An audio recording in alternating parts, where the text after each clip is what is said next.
Live look at the U.S. Capitol. A beautiful evening, actually, here in Washington, as we are just moments away from President Biden and tonight's State of the Union address. Good evening from Washington. I'm Brett Baer. Good evening, everybody. I'm Martha McCallum. Any moment now, President Biden will be announced on the House floor with the familiar call of the House Sergeant of Arms.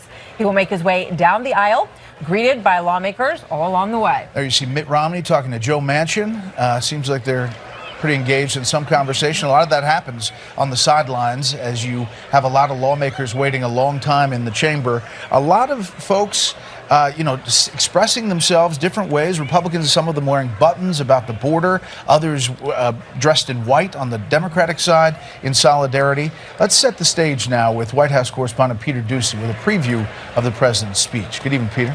Good evening, Brett. Officials here at the White House think that most people that are going to watch tonight haven't been very politically active so far this cycle. So they see it as a clean slate to tell what they describe as an American comeback story, where President Biden will talk up how many jobs have been created since 2021. He will blame Republicans for border problems, and he will suggest his age shouldn't be an issue because Donald Trump is roughly the same age. The president has also been practicing dealing with hecklers when he talks Gaza, possibly from progressives in his own party.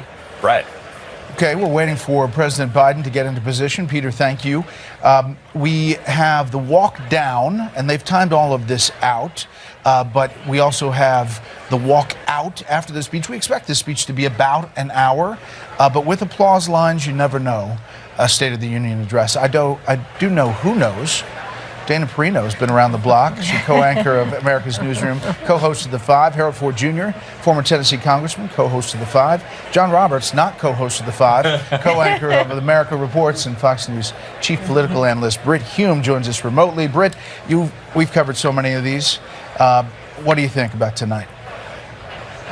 Well, I think unlike a lot of these speeches where we're preoccupied with what the president will say about this issue or that issue and what program he may announce or what steps he may announce he's taking to deal, for example, with the border.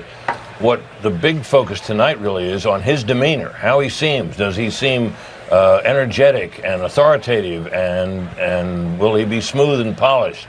You know, we've seen so many stumbles and so many awkward moments, him falling down, is getting caught in the middle of sentences, losing his train of thought and all that. I would not discount the possibility at all that the president will come in here tonight, be very well rehearsed, very well prepared, very well rested, and will deliver a speech with a lot of energy and clarity, after which, of course, we will watch while the hosannas from Democrats and their allies in the media will ring down upon him, saying that puts the senility and the age and acuity issue to rest. It doesn't, but that's what I suspect we'll hear. Britt, one of the things tonight is a contrast, the White House is saying, between President Biden and his likely challenger, soon to wrap that all up, former President Trump, who is taking to Truth Social already, saying, quote, "The president is very substantially late. Not a good start, but let's give him the benefit of the doubt. I'm sure he had very important things to do, but he is now just getting into the car. They will have to drive very, very quickly. You just don't want to be late to the State of the Union. They need Mario Andretti to be at the wheel of the limo." I think it's going to be a play-by-play all night long. I think Truth that's Social. true. Yep. We're going to wait for the commentary. Dana. One of the things I'm watching for is that President Bush used to remind us that every speech you have multiple audiences. One of the audiences for President Biden tonight is his own party, the disaffected members of his party, those who voted not willing to commit, those who wanted to maybe see him do something else in Israel, though what more could he do in terms of bending over backwards for 10 voters in Michigan? And they still protest him tonight and wanted to disrupt his speech. But the speech might tell us if the concerns about the problems within his own party are a minor annoyance or a genuine crisis. John, it's always interesting storylines. One of them is expelled GOP Congressman George Santos is on the floor. It's a privilege that former members have, and he decided to take it. That's just a bizarre thing that's happening. But your thoughts on the speech tonight? I think a little bit of a minor story in the overall. I think what we're going to see here tonight is opening salvo in the main general election campaign, and there's indications that the Democrats are going to be fighting this around abortion very hard. They've got a couple of guests that are in the First Lady's box. Latoya Beasley, she was an IVF patient in Alabama who was just about to go her embryo transfer and had to delay it because they shut down IVF. Another is Kate Cox, who had a baby with trisomy 18. She could not get an abortion in Texas. She had to go out of the state. And in his speech, this is from an excerpt, so we're okay talking about this. This is what the president will say. Clearly, those bragging about overturning Roe v. Wade have no clue about the power of women in America. This will be a 5-minute applause line.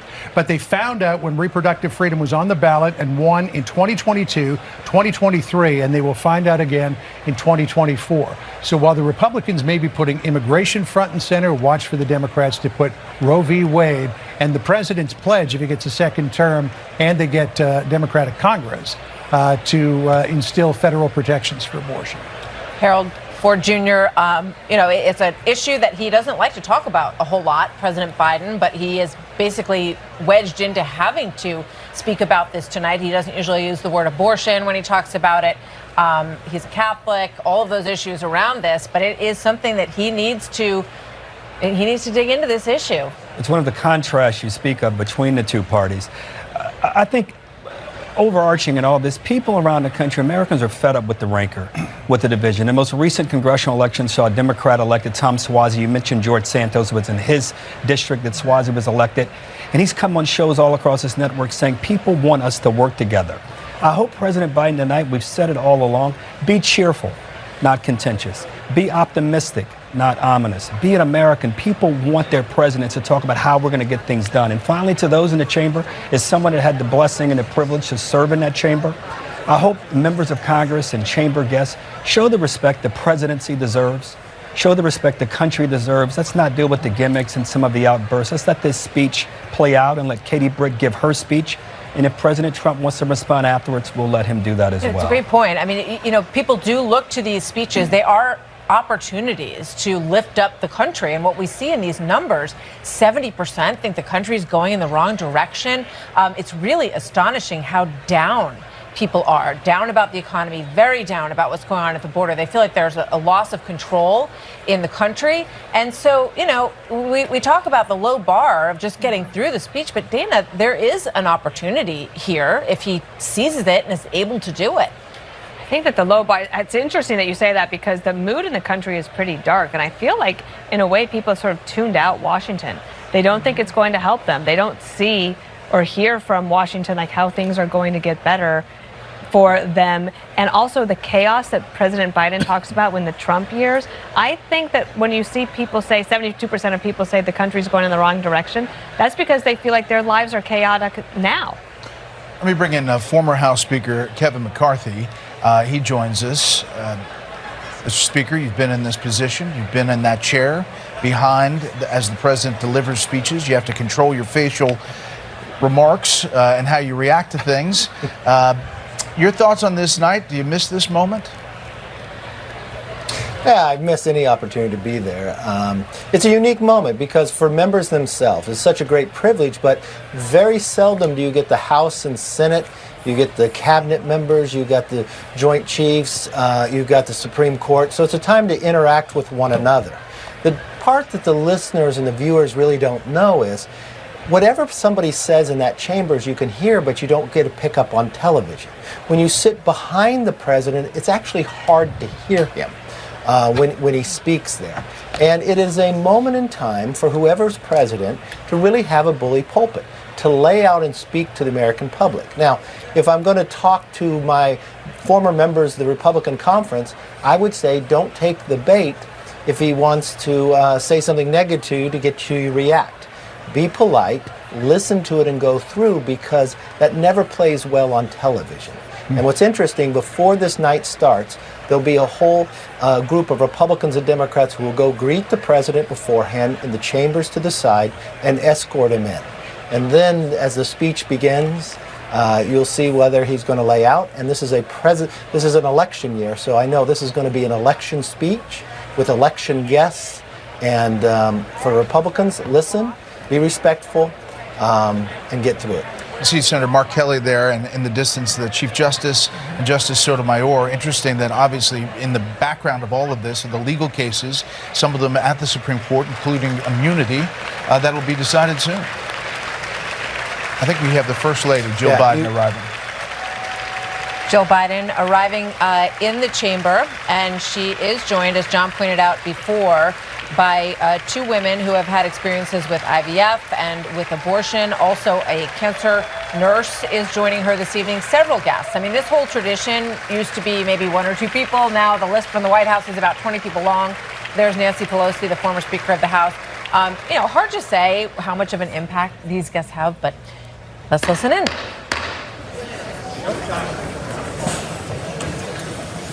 Mr. Speaker, the President's Cabinet.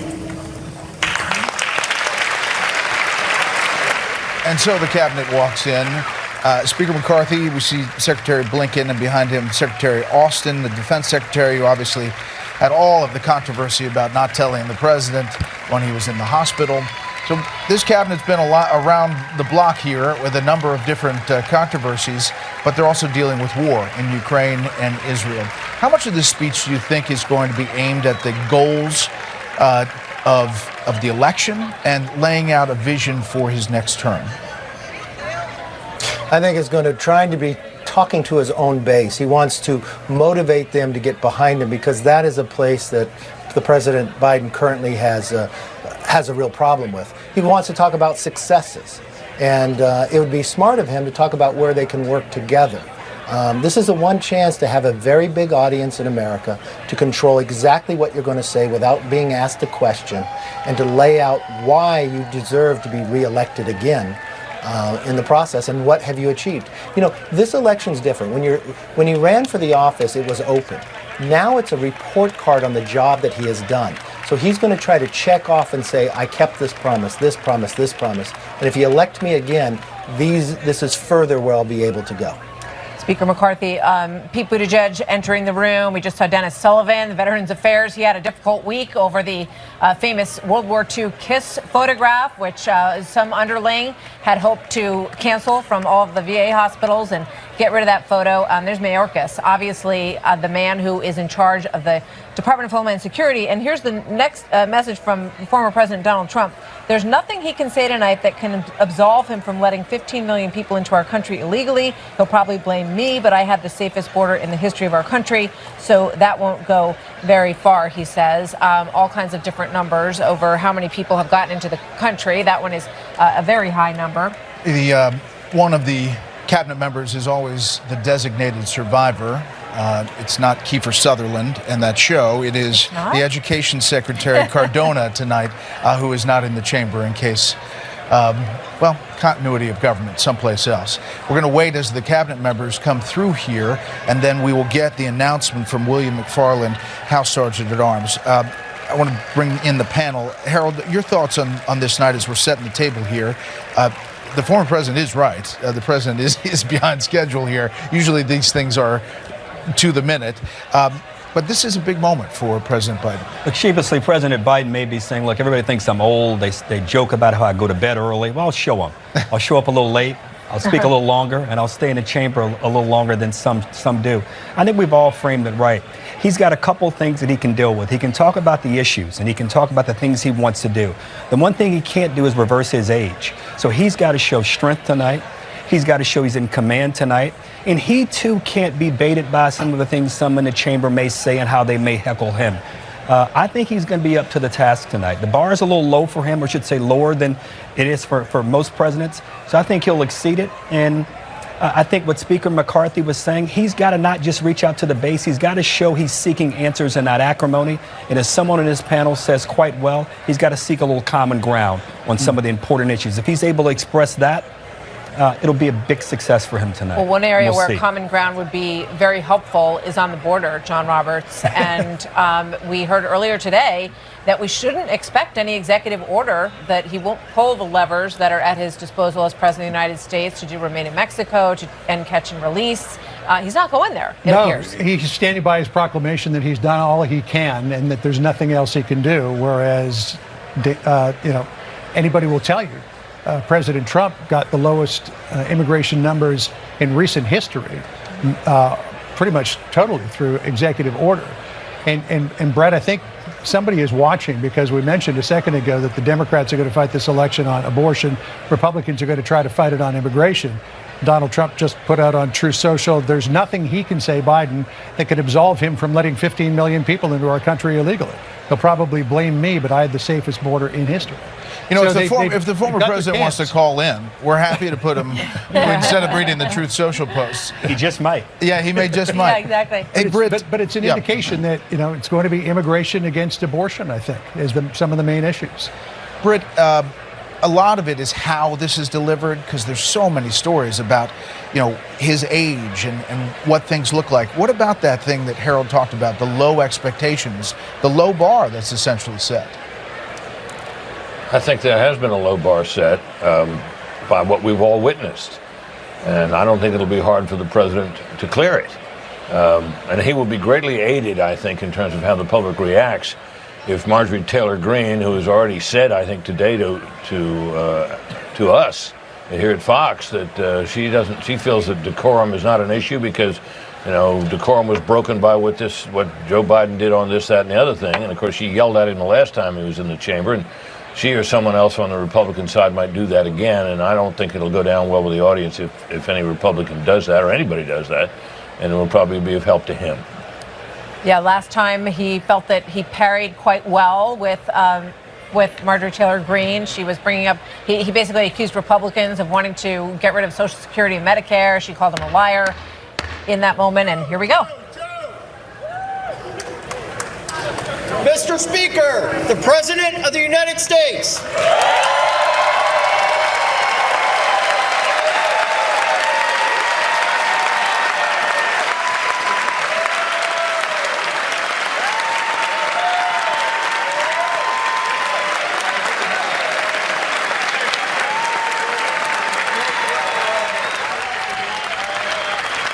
Now, this could take a while, because if anybody knows President Biden, he likes to work the room. In fact, last State of the Union, getting out of the chamber, it took more than 20 minutes. Usually they give him 10 minutes from the speech to the door, and it took him a lot. But all these lawmakers, they post up and they try to get FaceTime with President Biden or the president at hand.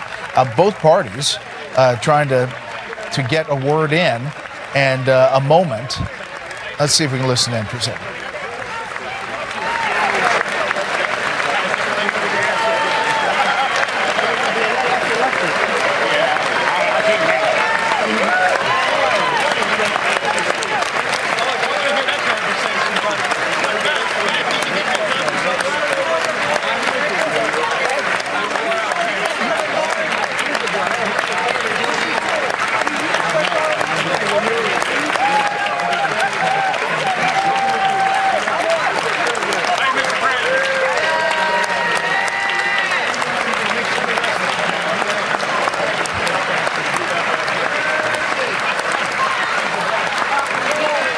Behind him, obviously, you see the leadership, as Speaker McCarthy was talking about, Senator Schumer and Senator McConnell, who just recently announced that this is his last time representing Kentucky and being the leader of the Republicans in the Senate. And then you have Steve Scalise and the other leadership in the House, the escorting body on both parties. Look over here. There's Nicole Malliotakis, Republicans and Democrats welcoming him. And there you've got a glimpse of Marjorie Taylor Greene. She's got a big red Make America Great hat on. And I think she is ready to roll. The shirt says, "Say her name," for Laken Riley in Georgia. She's trying to hand him a button. Let's see if he pays any attention to her. I think that's the button about Biden's border crisis, I believe, is what those buttons say that a number of the Republicans are wearing. And he, not surprisingly, went right by He may be MTG. hugging the left side of the aisle on that part of the walk down. Yeah, you can see her with the "Say Her Name" Laken Riley shirt. There's an empty chair in the chamber tonight to represent Laken Riley. Her family was invited by Congressman Michael Collins. Understandably, they are not ready to attend anything at this point. They're deeply grieving. And this president has not reached out to her family at all. She, no doubt, is becoming a symbol of so many individuals who have been violently attacked and, in her case, murdered by someone who is in the country illegally. This is an outrage issue for many, many people across this country. The president's polling is dismal on this.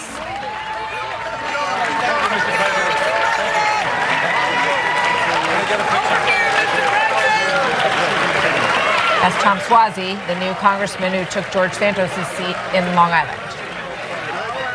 So, Britt, we've covered so many of these, and usually it's Sheila Jackson Lee, who was.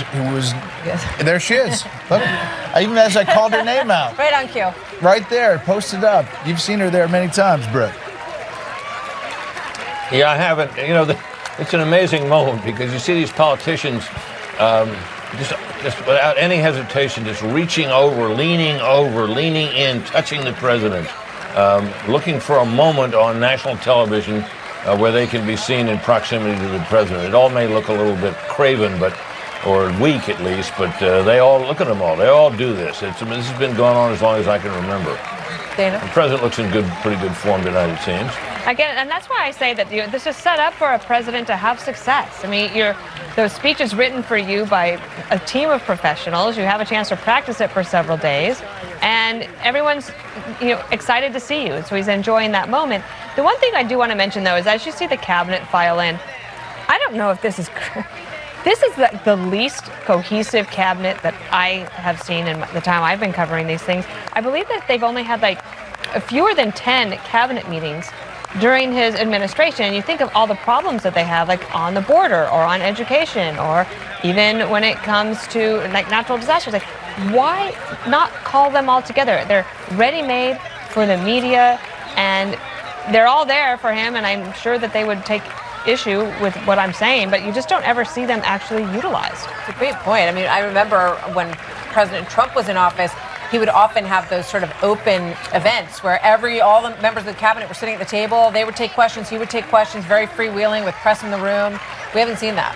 It's 5 minutes since he entered the chamber so far. Usually the walk-in is not the long time with the selfies and the conversations, but this one's taken a little while. He's got a speech that's going to be, we're told, roughly about an hour, but maybe with applause. You're talking about a long time here. There's Kirsten Gillibrand from New York. Now he's taking the picture with Chris Coons, and who's on the campaign, and Democrats obviously will be cheering. There'll be other times where you're going to have Republicans react and Democrats react. It's quite something. It is drama in Washington. Did not stop to talk to Joe Manchin, somebody who a lot of people thought was flirting with a potential third-party run. In the last polling that we did, 18% are looking for another candidate. And whether or not that will materialize, RFK Jr. obviously is already in there as an independent.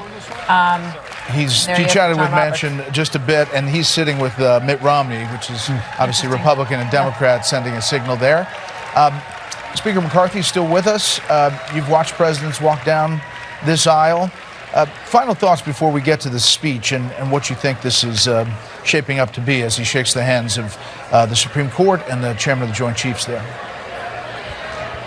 One thing I've noticed from all the presidents, President Biden takes more time walking down and walking out. He literally waits till everybody leaves. I've never seen quite anything like it. But the uniqueness, he's going right around the Supreme Court. He'll go to the Joint Chiefs, and then he'll walk up to the stage there, and he'll hand a speech to the Speaker and to the Vice President. And then he'll turn around and he'll have the teleprompters right there to a speech he's practiced. There's an old story where one of the speeches in the State of the Union that Bill Clinton was giving, he had to turn back around and tell Al Gore that they had last year's speech in the teleprompter. Can you imagine? And he turned around and started giving that from memory.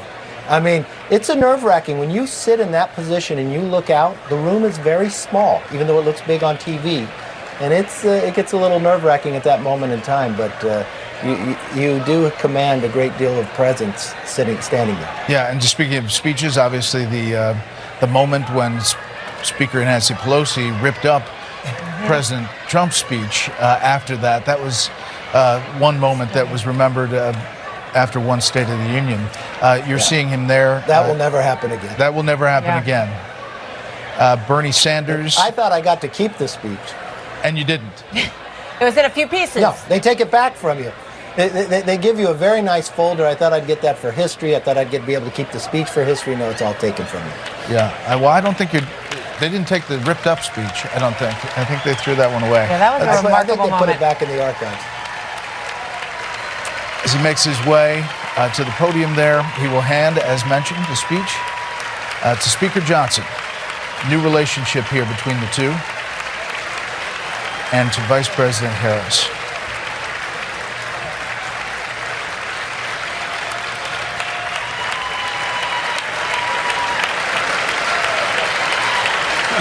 Let's listen in.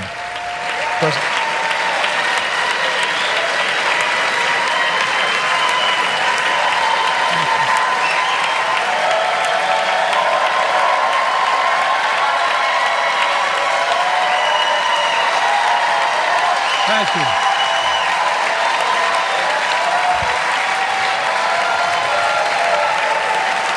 Here's the drill.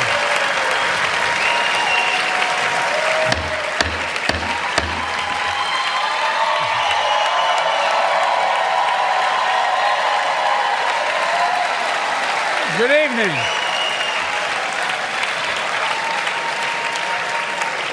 Good evening. If I were smart, I'd go home now.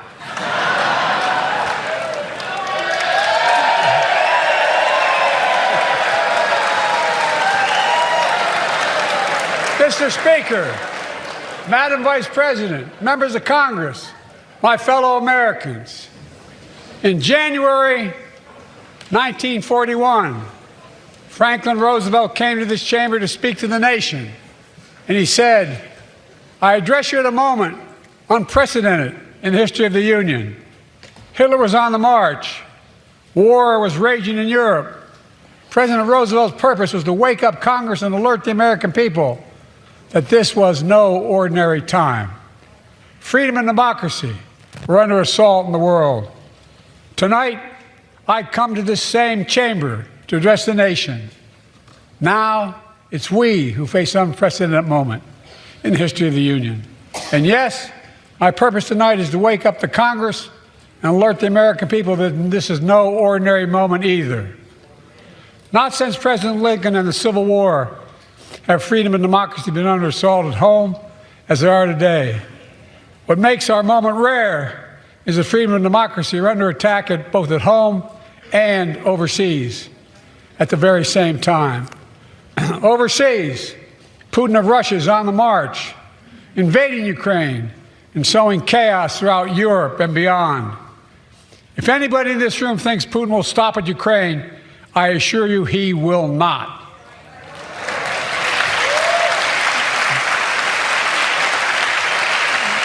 But Ukraine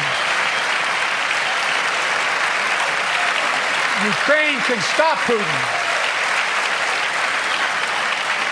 Ukraine can stop Putin if we stand with Ukraine and provide the weapons that needs to defend itself.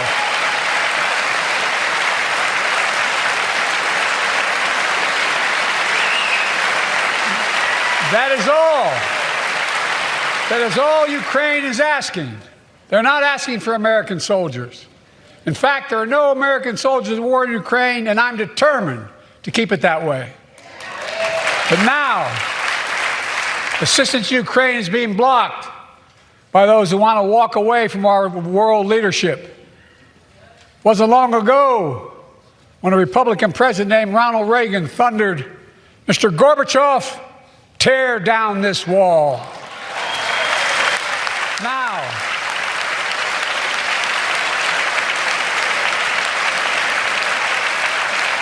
Now my predecessor, a former Republican president, tells Putin, quote, do whatever the hell you want. That's a quote. A former president actually said that, bowing down to a Russian leader. I think it's outrageous, it's dangerous, and it's unacceptable.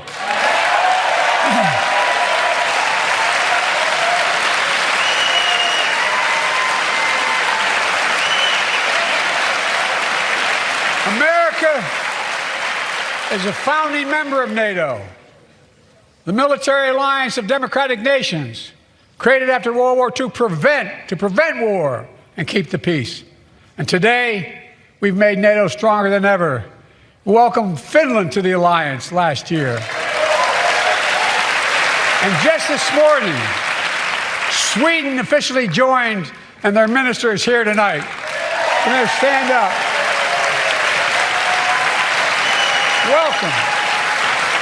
Welcome, welcome, welcome.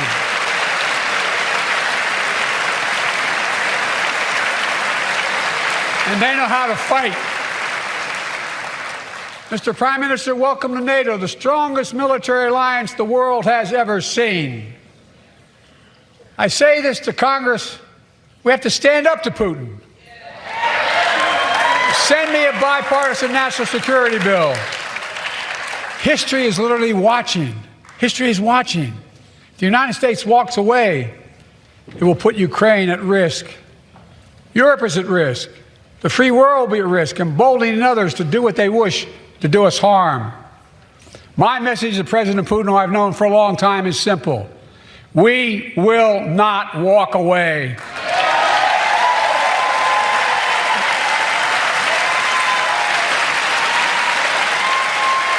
We will not bow down.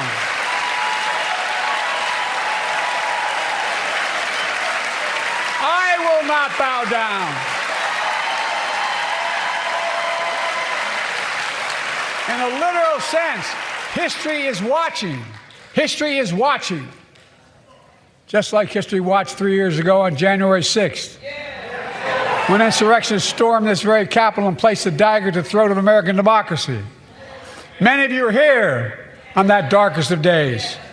We all saw with our own eyes the insurrectionists were not patriots. They'd come to stop the peaceful transfer of power, to overturn the will of the people.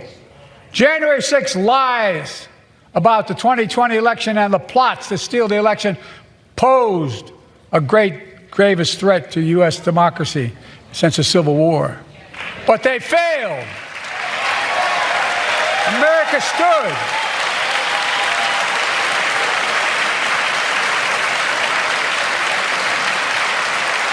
America stood strong and democracy prevailed. We must be honest. The threat to democracy must be defended. My predecessor and some of you here seek to bury the truth about January 6th. I will not do that. This is the moment to speak the truth and to bury the lies. Here's the simple truth.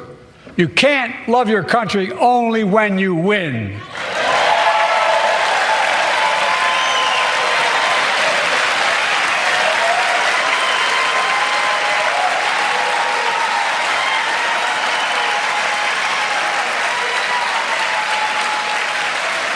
As I've done ever since being elected to office, I ask all of you without regard to party to join together and defend democracy. Remember your oath of office is defending against all threats, foreign and domestic. Respect free and fair elections, restore trust in our institutions, and make clear political violence has absolutely no place in America, zero place. Again, it's not hyperbole to suggest history is watching. We're watching. Your children and grandchildren will read about this day and what we do. History is watching another assault on freedom. Joining us tonight is Latoya Beasley, a social worker from Birmingham, Alabama. 14 months ago, she and her husband welcomed a baby girl thanks to the miracle of IVF. She scheduled treatments to have that second child, but the Alabama Supreme Court shut down IVF treatments across the state, unleashed by a Supreme Court decision overturning Roe v. Wade. She was told her dream would have to wait. What her family had got through should never have happened. Unless Congress acts, it could happen again. So tonight, let's stand up for families like hers. To my friends across the aisle, don't keep this waiting any longer. Guarantee the right to AVF. Guarantee it nationwide.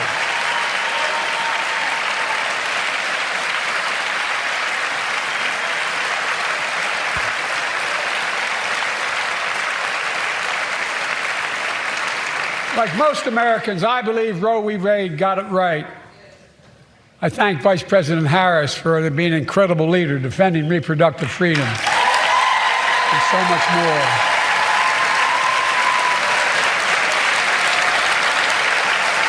Thank you. My predecessor came to office determined to see Roe v. Wade overturned. He's the reason it was overturned, and he brags about it. Look at the chaos that has resulted. Joining us tonight is Kate Cox, the wife and mother from Dallas. She's become pregnant again and had a fetus of a fatal condition. Her doctor told Kate that her own life and her ability to have children in the future were at risk if she didn't act. Because Texas law banned her ability to act, Kate and her husband had to leave the state to get what she needed. What her family got through should have never happened as well, but it's happening in too many others. There are state laws banning the freedom to choose, criminalizing doctors, forcing survivors of rape and incest to leave their states to get the treatment they need. Many of you in this chamber and my predecessor are promising to pass a national ban on reproductive freedom. My God, what freedom else would you take away? Look, it's a decision to overturn Roe v. Wade. The Supreme Court majority wrote the following, and with all due respect, justices, women are not without electoral power. Electoral or political power. You're about to realize just how much you're right about that.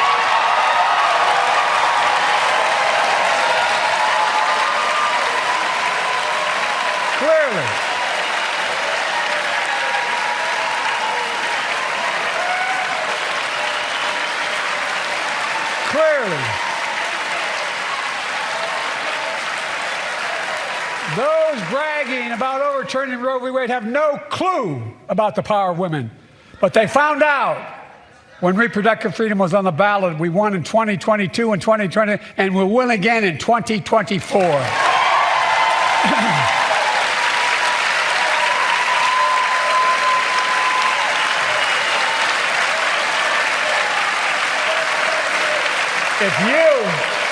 If you, the American people, send me a Congress that supports the right to choose, I promise you, I'll restore Roe v. Wade as the law of the land again.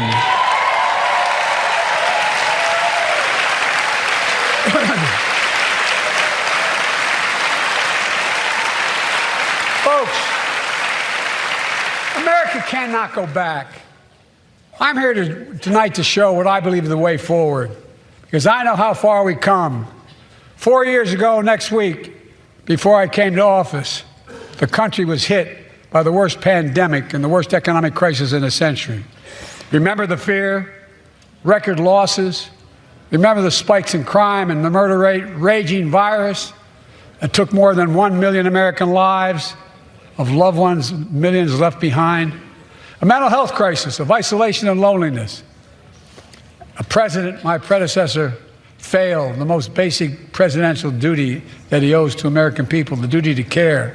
I think that's unforgivable. I came to office determined to get us through one of the toughest periods in the nation's history. We have. It doesn't make news in 1,000 cities and towns. The American people are writing the greatest comeback story.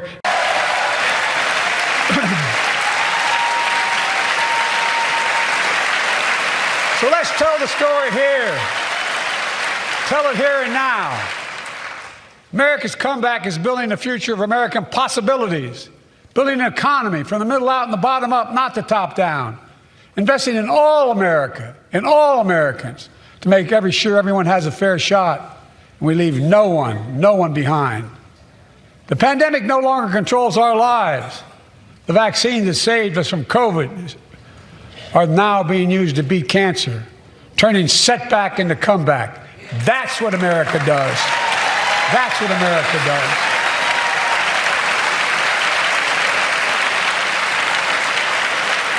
Folks,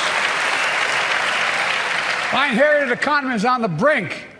Now our economy is literally the envy of the world. 15 million new jobs in just 3 years, a record, a record. Unemployment at 50-year lows. A record 16 million Americans are starting small businesses, and each one is a literal act of hope. With historic job growth and small business growth for Black and Hispanics and Asian Americans, 800,000 new manufacturing jobs in America and counting. Where is it written we we can't be the manufacturing capital of the world. We are, and we will. More people have health insurance today. More people have health insurance today than ever before. The racial wealth gap is as small as it's been in 20 years. Wages keep going up. Inflation keeps coming down. Inflation has dropped from 9% to 3%, the lowest in the world, and tending lower.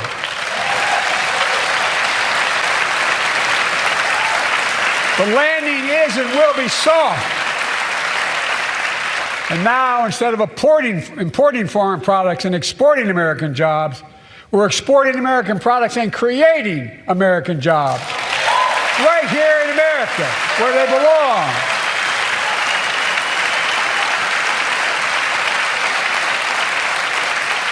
And it takes time, but the American people are beginning to feel it. Consumer studies show consumer confidence is soaring. Buy America has been the law of the land since the 1930s. Past administrations, including my predecessor, including some Democrats as well in the past, failed to buy American. Not anymore. On my watch, federal projects that you fund, like helping build American roads, bridges, and highways, will be made with American products and built by American workers.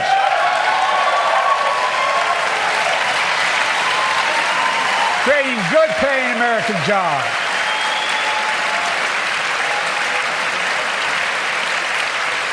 And thanks to our CHIPS and Science Act, the United States is investing more in research and development than ever before.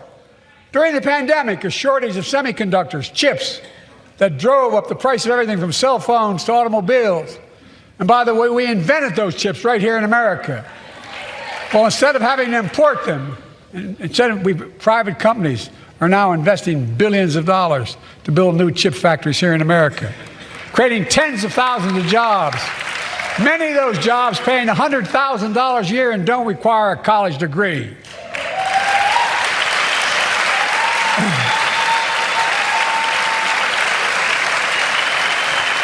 In fact, my policies have attracted $650 billion in private sector investment in clean energy, advanced manufacturing, creating tens of thousands of jobs here in America.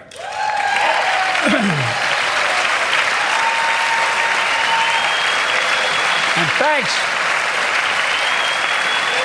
thanks to our bipartisan infrastructure law, 46,000 new projects have been announced all across your communities. And by the way, I noticed some of you strongly voted against it, or they're cheering on that money coming in. I like it. I'm with you. I'm with you. And if any of you don't want that money in your district, just let me know. Modernize our roads and bridges, ports and airports, public transit systems. Removing poisonous lead pipes so every child can drink clean water without risk of brain damage.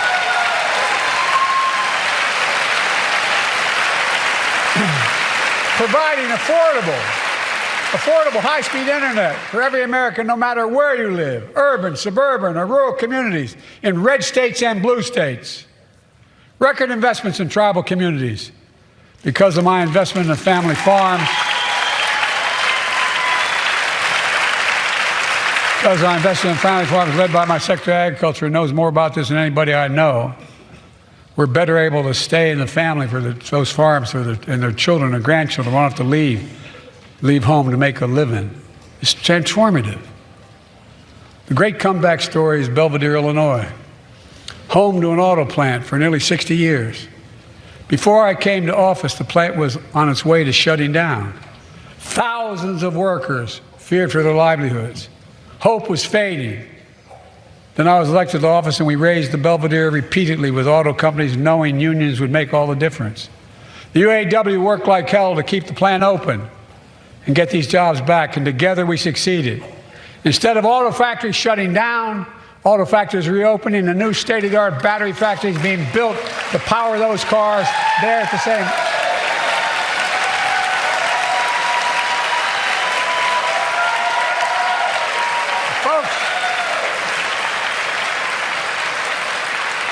The folks of Belvedere, I say, instead of your town being left behind, your community is moving forward again.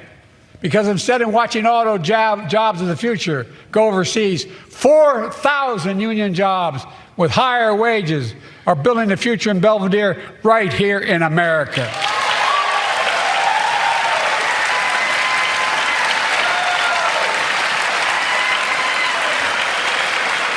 Here tonight is UAW President Shawn Fain, a great friend and a great labor leader. Shawn, where are you?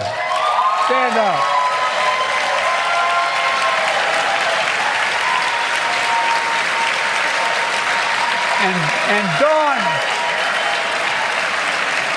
And Dawn Sims, a third-generation worker, UAW worker at Belvedere.